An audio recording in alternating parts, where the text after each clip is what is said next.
Hi all welcome back to my YouTube channel. ನಾನಿವತ್ತು ಮಂಡೇದು ವ್ಲಾಗ್ನ ಅಪ್ಲೋಡ್ ಮಾಡ್ತಿದ್ದೀನಿ. ಅಂದರೆ ಮಂಡೇದು ವಿಡಿಯೋ ಇದು. ಏನಂದರೆ ನಮ್ಮ ಊರಲ್ಲಿ ಸೋಮವಾರಪೇಟೆಯಲ್ಲಿ ಸೋಮವಾರ ದಿನ ಸಂತೆ ನಡೆಯುತ್ತೆ, ಅಂದರೆ ಮಾರ್ಕೆಟ್ ಇರುತ್ತೆ. ಅವತ್ತು ನಾವು ತರಕಾರಿ, ಹಣ್ಣುಗಳು, ಈರುಳ್ಳಿ ಪ್ರತಿಯೊಂದನ್ನು ತರಿಸ್ಕೋತೀವಿ. ಅದನ್ನು ನಾವು ತೊಗೊಂಬಂದು ಹೇಗೆ ಸ್ಟೋರ್ ಮಾಡ್ಕೋತೀನಿ, ಹಾಗೆ ಎಷ್ಟೊತ್ತಿಗೆ ತೊಗೊಬರ್ತೀವಿ, ಹಾಗೆ ಇದನ್ನು ಹೇಗೆ ಫ್ರಿಜ್ಜಲ್ಲಿ ಹಾಕಿ ಸ್ಟೋರ್ ಮಾಡ್ತೀವಿ, ಏನೇನು ತರಿಸ್ಕೊಂಡಿದ್ವಿ ಅಂತ ಅಂದ್ಬಿಟ್ಟು ನಾನು ಈ ವಿಡಿಯೋ ಮೂಲಕ ತೋರಿಸ್ತಾ ಇದ್ದೀನಿ. ಹಾಗೆ ನಾನು ಎವ್ರಿ ಮಂಡೇ ಫ್ರಿಡ್ಜ್ ಕೂಡ ಕ್ಲೀನ್ ಮಾಡ್ಕೋತೀನಿ, ವೆಜಿಟೇಬಲ್ಸ್ ಬರುತ್ತಲ್ಲ ಅವತ್ತು.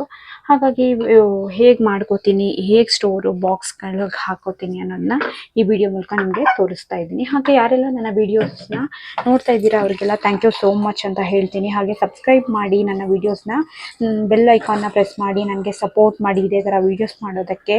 ಹಾಗೆ ಯಾರಿಗೆಲ್ಲ ವೀಡಿಯೋಸ್ ಇಷ್ಟ ಆಗ್ತಿದೆ ಲೈಕ್ ಆ್ಯಂಡ್ ಶೇರ್ ಮಾಡಿ, ಕಮೆಂಟ್ಸ್ ಮಾಡಿ ಅಂತ ಕೇಳ್ಕೊತೀನಿ. ಬನ್ನಿ ನೋಡೋಣ ಹೇಗೇಗಿದೆ, ಏನೇನು ತರಿಸ್ಕೊಂಡಿದ್ದೀನಿ ಅಂತ. ಬಜ್ಜಿ ಮೆಣಸಿನ್ಕಾಯಿ ತರಿಸ್ಕೊಂಡಿದ್ದೆ, ಅದನ್ನು ಕೂಡ ತೊಟ್ಟೆಲ್ಲ ಒಂದು ಸ್ವಲ್ಪ ಶಾರ್ಟ್ ಮಾಡಿಕೊಂಡು ಕ್ಲೀನಾಗಿ ಕವರಲ್ಲಿ ಹಾಕಿ ಪ್ಯಾಕ್ ಮಾಡಿ ಎತ್ತಿಟ್ಕೊಂಡೆ. ಹಾಗೆ ಸೊಪ್ಪುಗಳು, ದಂಟಿನ ಸೊಪ್ಪೆಲ್ಲ ತರಿಸ್ಕೊಂಡಿದ್ದೀನಿ. ದಂಟಿನ ಸೊಪ್ಪು ಕೂಡ ಕ್ಲೀನಾಗಿ ಅದರದ್ದು ಬೇರೆಲ್ಲ ಇರುತ್ತಲ್ಲ ಅದನ್ನೆಲ್ಲ ಕಟ್ ಮಾಡಿ ಅದರಲ್ಲಿರೋ ಮಣ್ಣೆಲ್ಲ ಕ್ಲೀನ್ ಮಾಡಿ ಹೋಗಿರೋ ಸೊಪ್ಪುಗಳನ್ನೆಲ್ಲ ತೆಗೆದು ಕ್ಲೀನ್ ಮಾಡ್ಕೊತಿದ್ದೀನಿ. ನಾನು ಮಂಡೇನೇ ಎಲ್ಲ ಸೊಪ್ಪುಗಳನ್ನ ಸೋಸಿ ಕ್ಲೀನ್ ಮಾಡಿ ಇಟ್ಕೊಬಿಡ್ತೀನಿ. ಯಾಕಂದರೆ ಮತ್ತೆ ವೀಕ್ ಡೇಸು ಅದನ್ನೇ ಮಾಡ್ಕೊಂಡು ಕುತ್ಕೋಬೇಕಾಗುತ್ತೆ. ಕ್ಲೀನ್ ಮಾಡಿ ಇಟ್ಕೊಬಿಟ್ರೆ ನನಗೂ ಆರಾಮಿರುತ್ತೆ. ಬೇಕು ಅಂದ ತಕ್ಷಣ ಸಾಂಬಾರು ಮಾಡ್ಕೋಬೋದು. ಈ ಥರ ಒಂದು ಅಗಲವಾದ ತಟ್ಟೆಗೆ ಹಾಕಿ ಎತ್ತಿ ಇಟ್ಕೋತೀನಿ. ಆಮೇಲೆ ನಂತರ ನಾನು ಇದನ್ನ ಕವರಲ್ಲಿ ಹಾಕಿ ಸ್ಟೋರ್ ಮಾಡ್ಕೋತೀನಿ. ಈ ಥರ ಕವರಲ್ಲಿ ಹಾಕಿ ಸ್ಟೋರ್ ಮಾಡಿಕೊಂಡು ಫ್ರಿಜ್ಜಲ್ಲಿ ಇಟ್ಕೋಬೋದು. ಹಾಗೆ ಕೊತ್ತಂಬರಿ ಸೊಪ್ಪು ಕೂಡ ತೊಗೊಂಡಿದ್ದೀನಿ. ಕೊತ್ತಂಬರಿ ಸೊಪ್ಪು ನನಗೆ ಯಾವತ್ತೂ ಜಾಸ್ತಿನೇ ಇರಬೇಕು, ಯಾಕಂದರೆ ಪಲ್ಯ, ಸಾಂಬಾರು, ನಾನ್ ವೆಜ್ಗೆಲ್ಲ ಬೇಕಲ್ಲ. ಹಾಗಾಗಿ ಸ್ವಲ್ಪ ಜಾಸ್ತಿನೇ ನಾನು ಇಟ್ಕೊಂಡಿರ್ತೀನಿ.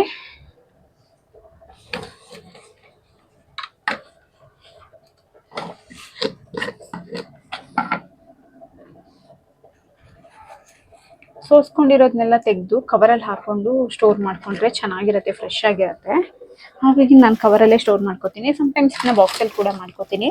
ಹಾಗೆ 1/4 kg ಬೆಳ್ಳುಳ್ಳಿ ಕೂಡ ತರಿಸ್ಕೊಂಡಿದ್ದೆ. ಅದನ್ನು ಕೂಡ ಸಿಪ್ಪೆ ಎಲ್ಲ ಹೋಗಿರುತ್ತಲ್ಲ ಅದನ್ನೆಲ್ಲ ಕ್ಲೀನ್ ಮಾಡಿ ಒಂದು ದೊಡ್ಡ ಬೌಲ್ಗೆ ಹಾಕ್ಕೊಂಡಿದ್ದೀನಿ. ನಾನು ಇದನ್ನು ಬಿಸಿಲಲ್ಲಿ ಹಾಕಿ ಒಣಗಿಸ್ಬಿಟ್ಟು ಮತ್ತೆ ಬಾಕ್ಸ್ ಹಾಕ್ಕೊಂಡು ಯೂಸ್ ಮಾಡ್ಕೋತೀನಿ. ನೋಡಿ, ಕವರ್ಗೆಲ್ಲ ಹಾಕೋತಾ ಇದ್ದೀನಿ. ಬನ್ನಿ ಫ್ರಿಜ್ ಹೇಗೆ ಕ್ಲೀನ್ ಮಾಡೋದು, ಹಾಗೆ ಫ್ರಿಜ್ಜಲ್ಲಿ ಏನೇನಿದೆ, ಹಳೆ ತರಕಾರಿ ಅಂತ ಕೂಡ ತೋರಿಸ್ತಾ ಇದ್ದೀನಿ.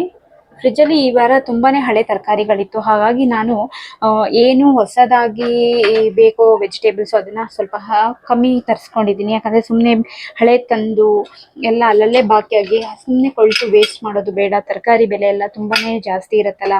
ಹಾಗಾಗಿ ಏನು ಬೇಕೋ ಅದನ್ನು ನೋಡಿ ತರಿಸ್ಕೊಳ್ಳೋಣ ಅಂದ್ಬಿಟ್ಟು ಎಷ್ಟು ಬೇಕೋ ಅಷ್ಟು ಮಾತ್ರ ತರಿಸ್ಕೊಂಡಿದ್ದೀನಿ. ಹಾಗೂ ಮಧ್ಯದಲ್ಲಿ ಏನಾದ್ರು ವೆಜಿಟೇಬಲ್ಸ್ ಖಾಲಿ ಆಯಿತು ಅಂತಂದರೆ ಇಲ್ಲೇ ಶಾಪ್ಸ್ ಇದ್ದಾವೆ, ಹಾಗೆ ಮೋರೆಲ್ಲ ಇದೆ, ಅಲ್ಲಿಂದ ತೊಗೊಂಬಂದ್ಬಿಡ್ಬೋದು. ಹಾಗಾಗಿ ಫ್ರಿಜ್ ಒಳಗಡೆ ಇರೋ ತರಕಾರಿನೆಲ್ಲ ಫಸ್ಟು ಹೊರಗಡೆ ಹಾಕೋತೀನಿ. ಎವ್ರಿ ವೀಕು ಇದೊಂದು ನನಗೆ 1 hour ಕೆಲಸ ಇರುತ್ತೆ ಮಂಡೇ. ಈ ಥರ ಎಲ್ಲ ತೆಗೆದು ಹೊರಗಡೆ ಇಟ್ಕೊಂಡು ಯಾವ್ಯಾವ ಬಾಕ್ಸಲ್ಲಿ ಏನೇನಿರುತ್ತೆ ಅಂತಲೂ ಕೆಲವೊಂದು ಸತಿ ಮರ್ತು ಹೋಗಿರ್ತೀವಲ್ಲ. ಹಾಗಾಗಿ ಅದನ್ನೆಲ್ಲ ಚೆಕ್ ಮಾಡಿಕೊಂಡು ಈ ಥರ ನಾನು ಕಂಟೈನರ್ಸಲ್ಲಿ, ಸ್ಟೀಲ್ ಕಂಟೈನರ್ಸಲ್ಲಿ ಮೊಸರು ಹಾಗೆ ಕಾಫಿ ಡಿಕಾಕ್ಷನ್ ಕೂಡ ಇಟ್ಟಿರ್ತೀನಿ.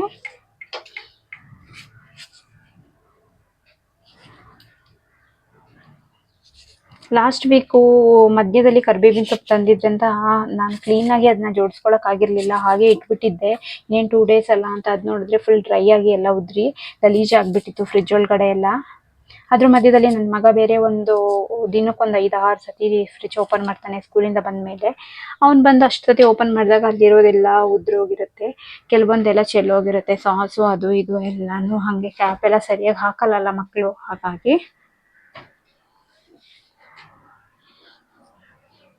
ಹಾಗೆ ನಾನು ಕಾಯಿನ ಕೂಡ ತುರಿದು ಫ್ರಿಜ್ಜಲ್ಲಿ ಇಟ್ಕೊಂಡಿರ್ತೀನಿ ರೆಡಿ. ಯಾವಾಗ ಬೇಕಾದ್ರೂ ಪಟ್ಟಂತ ಸಾಂಬಾರು ಮಾಡ್ಕೋಬೋದಲ್ಲ. ಹಾಗಾಗಿ ಫ್ರಿಜ್ಜಲ್ಲಿ ಯಾವತ್ತೂ ಕಾಯಿನ ತುರಿದು ಇಟ್ಕೊಂಡಿರ್ತೀನಿ, ವೀಕ್ಲಿ ಒನ್ಸು ಆಗೋ ಅಷ್ಟು. ಹಾಗೆ ಮೊಟ್ಟೆ ಅಷ್ಟೇ, ನಾನು ಮೊಟ್ಟೆ ಯಾವಾಗ ತಂದ್ರೂ ಅದನ್ನು ಒಂದು 10 ಮಿನಿಟ್ಸ್ ಆದರೂ ನೀರಲ್ಲಿ ನೆನೆಸಿ ಅಥವಾ ಹಾಫ್ ಆನ್ ಅವರ್ ನೀರಲ್ಲಿ ನೆನೆಸಿ, ಆವಾಗ ಅದರಲ್ಲಿರೋ ಗಲೀಜೆಲ್ಲ ಬಿಟ್ಕೊಳ್ಳುತ್ತೆ. ಆಮೇಲೆ ಕ್ಲೀನಾಗಿ ವಾಶ್ ಮಾಡಿ ಒಂದು ಕಾಟನ್ ಬಟ್ಟೆ ಮೇಲೆ ಹಾಕಿದ್ರೆ ಕ್ಲೀನಾಗಿ ಡ್ರೈ ಆಗುತ್ತೆ. ಡ್ರೈ ಆದ ನಂತರ ನಾವು ಅದನ್ನು ಒಂದು ಎಗ್ ಟ್ರೇ ಏನಿದೆಯೋ ಅದಕ್ಕೆ ಹಾಕಿ ಕ್ಲೀನಾಗಿ ಜೋಡಿಸ್ಕೊಂಡ್ರೆ, ನಮಗೆ ಎಗ್ಗು ಮಾಡ್ಕೋಬೇಕು ಸಾಂಬಾರಾಗಲಿ ಏನಾದರೂ ಅಂತಂದರೆ ಇಮಿಡಿಯೇಟ್ ಅದನ್ನ ತೆಗೆದು ಒಂದು 10 ನಿಮಿಷ ಮುಂಚೆ ತೆಗೆದು ತಣ್ಣೀರಲ್ಲಿ ಹಾಕೊಂಡ್ರೆ ಟೆಂಪ್ರೇಚರ್ಗೆ ಬರುತ್ತಲ್ಲ, ಯೂಸ್ ಮಾಡ್ಕೋಬಹುದು. ಕೊಲಿನ ಹಾಕೊಂಡು ಕ್ಲೀನಾಗಿ ಫ್ರಿಜ್ನ ಕ್ಲೀನ್ ಮಾಡ್ಕೋತಾ ಇದ್ದೀನಿ.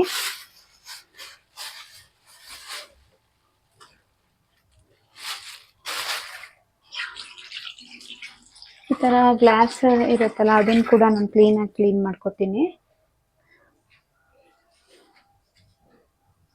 ಇದಕ್ಕೆಲ್ಲ ಕೊಲಿನ ಹಾಕಿ ಕ್ಲೀನಾಗಿ ಮಾಡ್ಕೊಳ್ಳೋದ್ರಿಂದ ಕ್ಲೀನ್ ಆಗುತ್ತೆ. ಎಷ್ಟೇ ನಾವು ಫ್ರಿಜ್ ಕ್ಲೀನ್ ಮಾಡಿದ್ರು ಕೂಡ ಫ್ರಿಜ್ ಅಂತೂ ಅವಾಗ ಗಲೀಜು ಆಗ್ತಾನೆ ಇರುತ್ತೆ.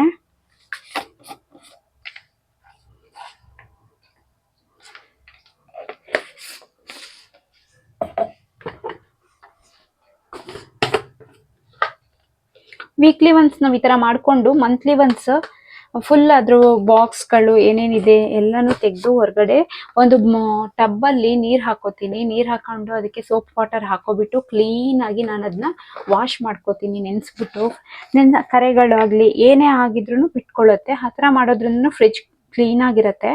ನೀವು ಕೂಡ ಅದನ್ನ ಟ್ರೈ ಮಾಡಿ ನೋಡಿ. ಮಂತ್ಲಿ ಒನ್ಸು ಸೋಪ್ ವಾಟರ್ನ ಹಾಕೊಳ್ಳಿ ಟಬ್ಗೆ. ಅದನ್ನ ಇದ್ರದ್ದು ಸಪ್ರೇಟ್ ಏನೇನಿದೆ ಪಾರ್ಟ್ಸ್ ಎಲ್ಲ ಬಿಚ್ಚಿಬಿಟ್ಟು ಅದಕ್ಕೆ ಹಾಕಿ ಚೆನ್ನಾಗಿ 10 to 20 ಮಿನಿಟ್ಸ್ ನೆನೆಯಕ್ಕೆ ಬಿಟ್ಟು ಅದನ್ನು ಕ್ಲೀನಾಗಿ ವಾಶ್ ಮಾಡೋದ್ರಿಂದ ಅದ್ರಲ್ಲಿ ಅಂಟ್ಕೊಂಡಿರೋ ಗಲೀಜೆಲ್ಲ ಬಿಡುತ್ತೆ. ಕ್ಲೀನ್ ಮಾಡ್ಕೋಬಹುದು ಆ ಥರ. ಹಾಗೆ ವಾರಕ್ಕೊಂದ್ಸತಿ ಮಾಡ್ಕೊಳ್ಳೋದ್ರಿಂದ ತುಂಬ ಗಲೀಜಾಗಲ್ಲ ಫ್ರಿಜ್ಜು.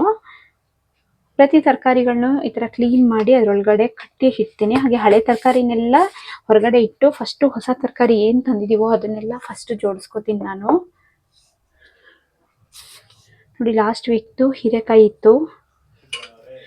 ಮತ್ತು ಟೊಮೆಟೊ ಕೂಡ ಅಷ್ಟೇ. ನಾನು ತಂದ ತಕ್ಷಣ ಟೊಮೆಟೊನ ಕ್ಲೀನಾಗಿ ವಾಶ್ ಮಾಡಿ ಕಾಟನ್ ಬಟ್ಟೆ ಮೇಲೆ ಹಾಕ್ಕೊಂಡು ಅದನ್ನ ಒಣಗಿದ ಮೇಲೆ ನಾನು ತೆಗೆದು ಫ್ರಿಜ್ಜಿಗೆ ಸ್ಟೋರ್ ಮಾಡ್ಕೋತೀನಿ.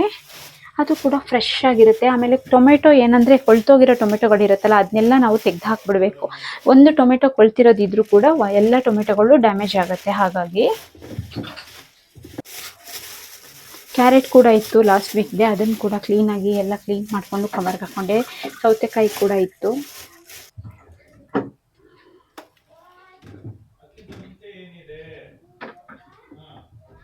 ಈಗ ಕೊಲ್ಲಿನ ಹಾಕೊಂಡು ಕ್ಲೀನಾಗಿ ಕ್ಲೀನ್ ಮಾಡ್ಕೋತಾ ಇದ್ದೀನಿ ಕೆಳಗಡೆ ಎಲ್ಲ.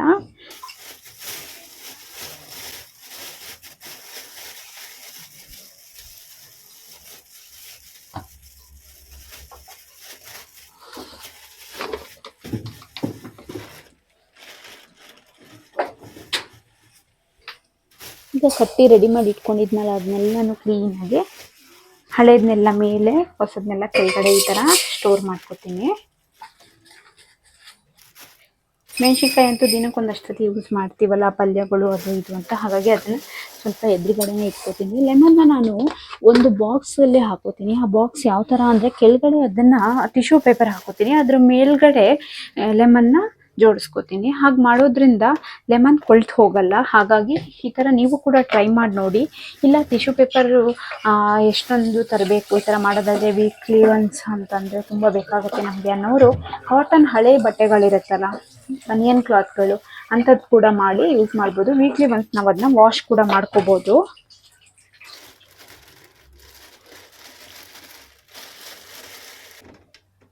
ಹಿಂಡಿ ಎಲ್ಲನೂ ಈ ಥರ ಸ್ಟೋರ್ ಮಾಡ್ಕೊತೀನಿ. ಇನ್ನು ಡೋರ್ ಅಂತೂ ನೋಡೋದು ಬೇಡ, ಯಾಕಂದರೆ ಡೋರಲ್ಲಿ ಸಾಸ್ಗಳೆಲ್ಲ ಇಟ್ಟಿರ್ತೀವಲ್ಲ, ಮಕ್ಕಳು ಹೋಗಿ ಬಂದು ಸಾಸು ಅದು ಇದು ಯೂಸ್ ಮಾಡ್ತಾರಲ್ಲ, ಹಾಗಾಗಿ ಎಲ್ಲ ಚೆಲ್ತಾನೆ. ಹಾಗೆ ಮೊಸರು ಡಿಕಾಕ್ಷನ್ ಎಲ್ಲ ಡೋರ್ ಸೈಡಲ್ಲಿ ಇಟ್ಟಿರ್ತೀನಿ. ಹೋಗಿ ಬಂದು ಅದನ್ನೆಲ್ಲ ಢಮ್ ಢಮ್ ಅಂತ ಓಪನ್ ಮಾಡಿಬಿಡ್ತವೆ ಮಕ್ಕಳು. ಹಾಗಾಗಿ ಎಲ್ಲನೂ ಚೆಲ್ಲಿರುತ್ತೆ. ಅದನ್ನು ಕೂಡ ಕೋಲಿನ ಹಾಕ್ಕೊಂಡು ಕ್ಲೀನಾಗಿ ಕ್ಲೀನ್ ಮಾಡ್ಕೋಬೇಕು. ಇಲ್ಲ ಅಂದರೆ ಅದು ಕೂಡ ಅಂಟಿರುತ್ತೆ. ಅಂಟಿರೋದನ್ನ ಕ್ಲೀನಾಗಿ ಕ್ಲೀನ್ ಮಾಡ್ಕೋಬೇಕು. ಮತ್ತು ಡೋರ್ ಸೈಡಲ್ಲಿ ನಾನು ಶುಂಠಿ ಬೆಳ್ಳುಳ್ಳಿ ಪೇಸ್ಟು ಎಲ್ಲ ನಮಗೆ ಯಾವಾಗಲೂ ಯೂಸ್ ಮಾಡ್ತೀವಲ್ಲ, ಹಾಗಾಗಿ ಎಲ್ಲ ಸೈಡಲ್ಲೇ ಇಟ್ಕೋತೀನಿ. ಕೈ ಹಾಕ್ದಂಗೆ ಸಿಕ್ಬಿಡತ್ತಲ್ಲ, ಹಾಗಾಗಿ ನೈಲ್ ಪಾಲಿಶ್ನು ಕೂಡ ನಾನು ಡೋರ್ ಸೈಡಲ್ಲೇ ಇಟ್ಕೋತೀನಿ. ನೋಡಿ ಕ್ಲೀನ್ ಆಯಿತು. ಹಾಗೆ ನಾನು ಕೆಳಗಡೆ ಇದರಲ್ಲಿ vinegar, soya sauce, chilli sauce, green chilli ಹಾಗೆ ಮಯೋನೈಸ್ ಎಲ್ಲ ಕೂಡ ಇಟ್ಕೋತೀನಿ. ನೋಡಿ ಈ ಥರ ಕ್ಲೀನ್ ಆಯಿತು. ಡೋರ್ ಕೂಡ ಕೊಲ್ಲಿನ ಹಾಕಿ ಕ್ಲೀನಾಗಿ ವಾಶ್ ಮಾಡ್ಕೋತೀನಿ, ಅಂದರೆ ಬಟ್ಟೆಯಿಂದ ವೈಪ್ ಮಾಡ್ಕೋತೀನಿ. ಇನ್ನು ಫ್ರೀಝರಲ್ಲಿ ಐಸ್ ಕ್ರೀಮು, ತುರಿದಿರೋ ಕಾಯಿ, ಹಾಗೆ ಓಪನ್ ಆಗಿರೋ ಪ್ಯಾಕೆಟ್ಸ್ಗಳು, ಹಾಗೆ ನಾನು ಏನೇನು ಬೇಳೆಕಾಳುಗಳು ಎಲ್ಲ ಇಲ್ಲೇ ಸ್ಟೋರ್ ಮಾಡ್ತೀನಿ ಎಕ್ಸ್ಟ್ರಾ. ಯಾರಿಗೆಲ್ಲ ನನ್ನ ವೀಡಿಯೋಸ್ ಇಷ್ಟ ಆಯಿತು ದಯವಿಟ್ಟು ಲೈಕ್ ಮಾಡಿ, ಸಬ್ಸ್ಕ್ರೈಬ್ ಮಾಡಿ, ಶೇರ್ ಮಾಡಿ, ಫುಲ್ ವೀಡಿಯೋನ ವಾಚ್ ಮಾಡಿ. Thanks to all, thanks for the watching ಅಂತ ಹೇಳ್ತೀನಿ.